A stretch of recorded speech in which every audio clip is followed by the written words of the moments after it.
दोस्तों नमस्कार। दोस्तों आज हम पार्ट 51 कर रहे हैं। 51 के अंदर हम इंडेफिनेट इंटीग्रेशन कर रहे हैं। एक्चुअली इंटीग्रेशन के अंदर दो कॉन्सेप्ट होते हैं, एक इंडेफिनेट इंटीग्रेशन और एक होता है डेफिनेट इंटीग्रेशन।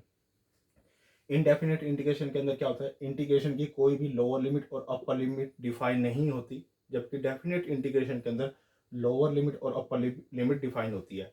12th क्लास के अंदर इनडेफिनेट इंटीग्रेशन का भी कंसेप्ट है और डेफिनेट इंटीग्रेशन का भी कंसेप्ट है। दोनों कंसेप्ट डिफरेंट है, लेकिन बेस जो बनता है वो इनडेफिनेट इंटीग्रेशन बनता है, यानी कि इनडेफिनेट इंटीग्रेशन आना चाहिए आपको। सेकंड बात ये है कि आप जो इनडेफिनेट इंटीग्रेशन को कर रहे हो, इससे पहले आपको डिफरेंशिएशन का कंसेप्ट आना चाहिए। आप पहले डिफरेंशिएशन के कंसेप्ट को अच्छे से लर्न कर लीजिए। मैंने फर्स्ट से लेके 67 पार्ट्स अपने यूट्यूब चैनल पे अपडेट किए हुए हैं। वहाँ पर आप प्लेलिस्ट में जाइए। प्लेलिस्ट में जाने के बाद आप सीक्वेंस वाइज पार्ट 1 से लेके 67 पार्ट को आप देखिए। वो कंप्लीट होने के बाद आप इसके इंटीग्रेशन के कंसेप्ट पे आ जाना। और इंटीग्रेशन की अब मैंने 50 पार्ट कंप्लीट कर दिए हैं और 51 पार्ट ये चल रहा है, तो इसको भी आप सीक्वेंस वाइज देखना। मैं आपको अश्योर करता हूँ कि आपका डिफरेंशिएशन का कंसेप्ट और जो इंटीग्रेशन का कंसेप्ट है वो कंप्लीट आपके माइंड में सेट हो जाएगा। आप एक रिकमेंडेड बुक रखिए अपने टीचर के द्वारा, जो आपको रिकमेंड की गई है, आपके स्कूल के द्वारा जो रिकमेंड की गई है, या आपको जो अच्छी लगती है वो मार्केट से आप परचेज कीजिए और उसको अपने पास रखिए और उस तरह के क्वेश्चन को अटेम्प्ट करने की कोशिश करिए जो उनसे मैं क्वेश्चन यहाँ पर एक्सप्लेन कर रहा हूँ, जो मैं आपको क्वेश्चन बता रहा हूँ। आपको अश्योर करता हूँ कि आप 2 से 3 महीने बाद अपने अंदर एक चेंज देखेंगे कि आपकी इस वीडियो के माध्यम से आपने जो प्रैक्टिस की है, तो आप सारे क्वेश्चन को सोल्व करने के लिए एबल बन जाओगे, योग्य बन जाओगे। तो इस वीडियो के अंदर मैं आपके 3 क्वेश्चन और सोल्व करने के लिए जा रहा हूँ। मोस्ट इंपोर्टेंट क्वेश्चन है, आप बड़े ध्यान से देखना। इंटीग्रेशन 1 माइनस में 3x अपॉन में 3x स्क्वायर प्लस में 4x प्लस में 2 dx। अब देखिए, इसका जो डायरेक्ट इंटीग्रेशन नहीं है, इसका किसका भी डायरेक्ट क्या नहीं है, इंटीग्रेशन नहीं है। अगर डायरेक्ट इंटीग्रेशन नहीं है तो मुझे क्या करना होता है, इसको जो न्यूमिनेटर है उसको मुझे लेफ्ट हैंड साइड पे रखना होता है। लेफ्ट हैंड साइड पे मैंने रखा, इज इक्वल टू ए लिखना होता है, ए लिख दिया मैंने। और डेरिवेटिव ऑफ डिनोमिनेटर, इसका डेरिवेटिव यानी कि इसका डेरिवेटिव यहाँ लिखना होता है डी वाई में डी एक्स, और डेरिवेटिव ऑफ दिस ऐसे लिखना होता है, प्लस में बी, ये करना होता है। पहला स्टेप इसके अंदर यही है। अब सेकंड स्टेप क्या है, जो लेफ्ट हैंड साइड है, जो ये आपकी लेफ्ट हैंड साइड है, इस लेफ्ट हैंड साइड को आपने 1 माइनस में 3x को ऐसे कैसे लिखा आपने यहाँ पे, इज इक्वल टू, इसका डेरिवेटिव कर दो। आप इसका डेरिवेटिव करोगे ए, इसका इसका डेरिवेटिव, अगर इसका डेरिवेटिव आप करोगे तो इसका डेरिवेटिव क्या आएगा, 6x प्लस में 4। ये 6x प्लस में 4 इसका डेरिवेटिव आएगा, प्लस में b ऐसे कैसे लिखा जाएगा आपका। अब क्या करना है, आपको a को अंदर मल्टीप्लाई करना है, इस a को इसके साथ भी मल्टीप्लाई करना है और इसके साथ भी मल्टीप्लाई करना है a को। जैसे ही 1 माइनस में 3x is equal to 6ax plus में 4a प्लस में b, ये आ गया आपके पास। अब आपको क्या करना है, जो x है ना, देखो इधर भी x है और इधर भी x है, तो x की पावर 1 है, यहाँ पे भी 1 है। तो आपको क्या करना है, इक्वेट करना है। इक्वेट का मतलब क्या होता है कि सेम पावर वाले जो कोफिशिएंट है उसको आपस में इक्वल रख दो। तो यहाँ पर जो x की पावर 1 है, यहाँ पे भी x की पावर 1 है, तो 6a इज इक्वल टू -3 आ गया, ठीक है। और जो ये कांस्टेंट है, ये जो कांस्टेंट नंबर ए, ये वाला कांस्टेंट, इसको कांस्टेंट के इक्वल रखो, 4a प्लस में b, 4a प्लस में b इज इक्वल टू 1 के बराबर आ गया। अब यहां से आप a की वैल्यू निकाल लो और b की वैल्यू निकालो। 6a is equal to -3, a की वैल्यू क्या आ गई, 1 बाई में 2 में, यानी कि -1 बाई में 2। ये -1 बाई में 2 यहाँ पुट कर दो a के प्लेस पे। जैसे यहाँ पुट करोगे आप, यहाँ पे इसको कट करोगे, 2 आ जाएगा माइनस का 2, और इधर जाके ये प्लस हो जाएगा। b की वैल्यू क्या आ जाएगी, 3 आ जाएगी। अब जो ये a और b की वैल्यू है ना, इसको यहाँ पुट करो, a की वैल्यू को यहाँ और b की वैल्यू को यहाँ। जैसे ही आपने -1 बाई में 2 यहाँ पुट किया और b की वैल्यू 3 पुट की, इस टोटल वैल्यू को यहाँ पुट करना है, क्योंकि ये 1 माइनस में 3x के बराबर है, यहाँ पे पुट करना है। आपने वो पुट करके मैंने यहाँ लिख के दिखा दिया, 1 माइनस में 3x ऐसे कैसे, और यहाँ पे -1 बाई में 2 पुट कर दिया, 6x प्लस में 4 प्लस में 3। अब देखो 1 माइनस में 3x, ये 1 माइनस में 3x है ना, तो इसके प्लेस पे मैं ये सारी वैल्यू लिख सकता हूँ, यानी कि ये वाली वैल्यू लिख सकता हूँ। तो मैंने इसके प्लेस पे ये वाली वैल्यू लिख ली यहाँ पे, और डिनोमिनेटर मैंने ऐसे कैसे लिखा, और dx मेरे पास ये रह गया। अब क्या करो, आप इसके डिवाइड में, इस सिंगल टर्म के डिवाइड में ये अलग लिख लो, ये अलग लिख लो, और 3 बटे में 3 डिवाइड में ये अलग लिख लो। दोनों को सेपरेट सेपरेट कर दिया, इसके डिवाइड में मैंने ये अलग लिख लिया और इसके डिवाइड में मैंने ये अलग लिख लिया, सेपरेट लिख लिया।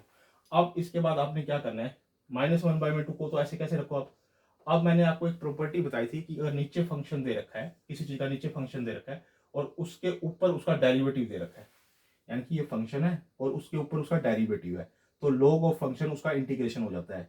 यानी कि नीचे फंक्शन दे रखा है, ऊपर उसका डेरिवेटिव दे रखा है, यानी कि न्यूमिनेटर में उसका डेरिवेटिव दे रखा है, तो log ऑफ फंक्शन हम डायरेक्ट उसका इंटीग्रेशन लिख देते हैं, यानी कि -1/2 log of function, log of function के बराबर होता है। ये फॉर्मूला है, रूल और रेगुलेशन है और फाउंडेशन है आपकी, यही इसको यही बोलते हैं। तो इतना पार्ट तो मेरा सोल्व हो गया, इतना पार्ट मेरा सोल्व हो गया। अब मेरे को पार्ट करना है ये वाला सोल्व। अब नीचे से ले लो 3 कॉमन, यहाँ से डिनोमिनेटर में से ले लो 3 कॉमन, 3 ऊपर था, 3 ऐसे कैसे, यहाँ से 3 कॉमन लोगे तो 3 यहाँ आ जाएगा, एक्स स्क्वायर प्लस में 4/3 एक्स प्लस में 2। अब 3 से 3 कट जाएगा यहाँ पे, ये वाला पार्ट तो सोल्व हो गया। इसको तो ऐसे कैसे कंसिडर करके लेके चलो प्लस में। अब जो x होता है ना, x का कोफिशिएंट क्या है, 4/3, 4/3 का हाफ करके, यानी कि 4/3 का हाफ करके, यानी कि 2 यहाँ आ जाएगा, यानी कि 2/3, 2/3 का स्क्वायर ऐड भी कर दो और सब्ट्रैक्ट भी कर दो, यानी कि 4/9 ऐड भी कर दिया और 4/9 मैंने सब्ट्रैक्ट भी कर दिया।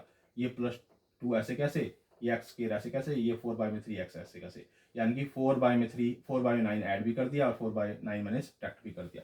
अब देखो इन 3 टर्म्स को मिला के, 1 2 और ये 3, इन 3 टर्म को मिला के मैंने ये लिख दिया x प्लस में 2/3 का होल स्क्वायर, और इसको सोल्व करके जब मैंने लिखा तो ये आ गया √2/3 का होल स्क्वायर लिख सकता हूँ। क्योंकि जब आप इसको सोल्व करोगे ना, इसको सोल्व करोगे तो आपके पास आ जाएगा 2/9 आ जाएगा, 2/9 आ जाएगा इसको सोल्व करके दोनों को। और इसको परफेक्ट स्क्वायर में बनाना है तो आप क्या लिख सकते हो, √2/3 का होल स्क्वायर, तो वही मैंने यहाँ पे लिखा हुआ है।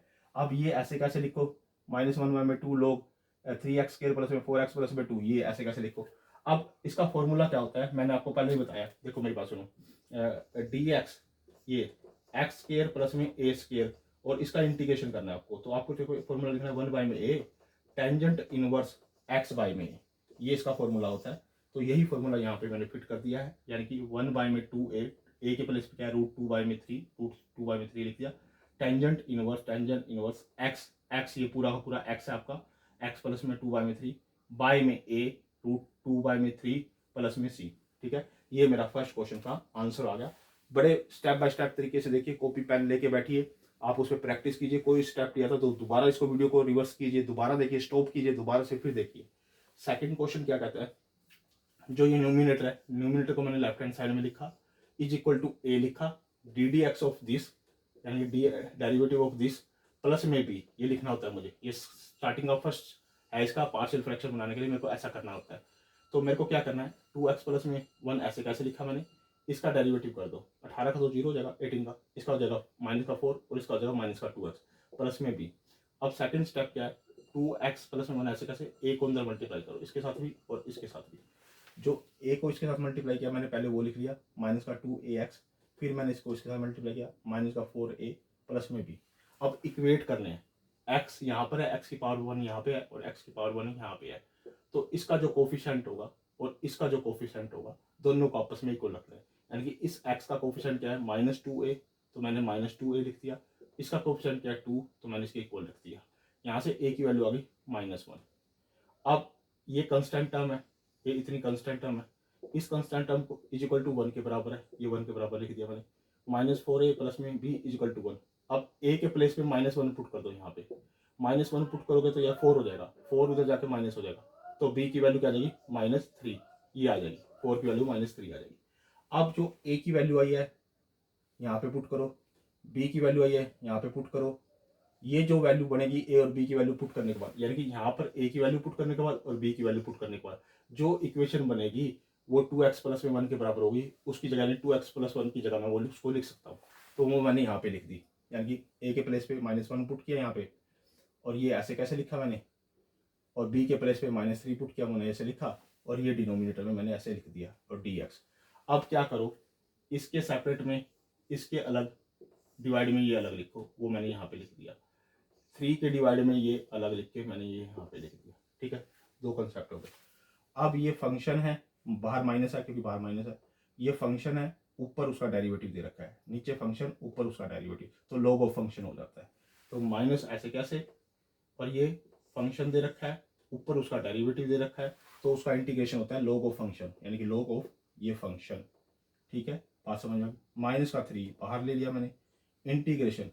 अब x का कोफिशिएंट क्या है 4, 4 के हाफ, हाफ का 4 का हाफ क्या होगा 2, 2 का स्क्वायर ऐड भी कर दो और 2 का स्क्वायर सब्ट्रैक्ट भी कर दो, यानी कि 4 मैंने सब्ट्रैक्ट भी कर दिया, ये रहा 4 क्योंकि बाहर माइनस ले रखा है, यानी कि 4 सब्ट्रैक्ट करके मैंने इसमें भी लिख दिया और 4 ऐड करके मैंने 18 के साथ लिख दिया, यानी कि दोनों काम हो गए। यानी कि 4 तो मैंने ऐड भी कर दिया और 4 मैंने सब्ट्रैक्ट भी कर दिया। जो सब्ट्रैक्ट किया वो मैंने इसके साथ लिख लिया क्योंकि बाहर माइनस है, इसके साथ लिख लिया, जो कि इक्वेशन बन गई एक्स स्क्वायर प्लस में 4x प्लस में 4, और इधर 18 के साथ ऐड कर दिया 4। इधर सब्ट्रैक्ट किया था क्योंकि ये सब्ट्रैक्ट है ना, यहाँ प्लस आया हुआ है क्योंकि यहाँ बाहर माइनस था तो यहाँ प्लस लिखा हुआ मैंने, ठीक है। यानी कि 4 ऐड भी कर रखा है इसमें और 4 सब्ट्रैक्ट भी कर रखा है। उसके बाद इक्वेशन कन्वर्ट होकर मेरे पास ये आ गई 18 प्लस में 4 माइनस में ब्रैकेट एक्स स्क्वायर प्लस में 4x प्लस में 4, ये आ गई। अब ये तो ऐसे कैसे चलता रहेगा, देखो ये तो 4 एवर आगे ऐसे कैसे चलता रहेगा, इसको सोल्व करो। ये 3 ऐसे कैसे है, अब इसको लिखो √22 का होल स्क्वायर, इसको लिखो x प्लस में 2 का होल स्क्वायर।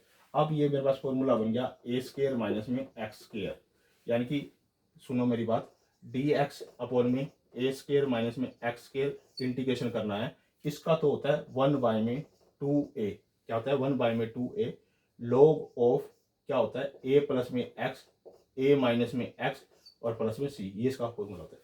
तो अब आप देख लो ये तो ऐसे कैसे चल रहा है log वाला a इतना, ये तो ऐसे कैसे मैंने लिख दिया, माइनस का 3 ऐसे कैसे रहेगा 1 में 2, यानी कि ये रहा a, ये 1 में 2a, ये रहा a की वैल्यू क्या है √22, 1 में 2a, a के प्लस में √22 log a प्लस में ये a है, ये आपका x है पूरा, ये वाला x है, x प्लस में 2 ये पूरा x है, नीचे a माइनस में x, ये a है आपका और ये पूरा का पूरा x है, तो a माइनस में x, यानी कि इसका आंसर ये आ गया और ये साथ में इसके चल ही रहा था ये वाला इधर वाला, तो ये दोनों मिलके क्या हो गया, इसका आंसर बन गया, कंप्लीट आंसर सॉल्यूशन हो गया।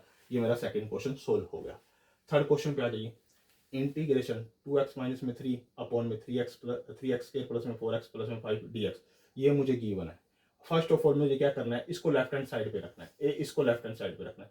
इसको आपने यहाँ लेफ्ट हैंड साइड पे रखा तो आपने क्या करना है, यानी कि डेरिवेटिव ऑफ दिस, यानी कि a लिखना है पहले, a ddx ऑफ, यानी कि इसका डेरिवेटिव यहाँ पे है ना, प्लस में b, ये आपको लिखना होता है, पार्शियल फ्रैक्शन बनाने के लिए आपको लिखना होता है। लेफ्ट हैंड साइड में इसको रखना है आपने, इज इक्वल टू a लिखना है और डेरिवेटिव ऑफ दिस लिखना है और प्लस में b लिखना है। अब सेकंड स्टेप में ये ऐसे कैसे लिखना है आपने, इसका डेरिवेटिव करके दिखा दो, यहाँ पे a ऐसे कैसे आ जाएगा, इसका डेरिवेटिव करके दिखा दो 6x प्लस में 4 और साथ में b आ गया, ठीक है। अब सेकंड स्टेप में क्या करना है, यहाँ पे 6 को इससे मल्टीप्लाई करना है, और सॉरी a को इससे मल्टीप्लाई करना है और a को इससे मल्टीप्लाई करना है। तो a को अगर इससे मल्टीप्लाई करोगे तो 6ax आ जाएगा, a को इससे मल्टीप्लाई करोगे 4a आ जाएगा, प्लस में b आ जाएगा, और इधर क्या है 2x माइनस में 3, ठीक है, बात समझ में।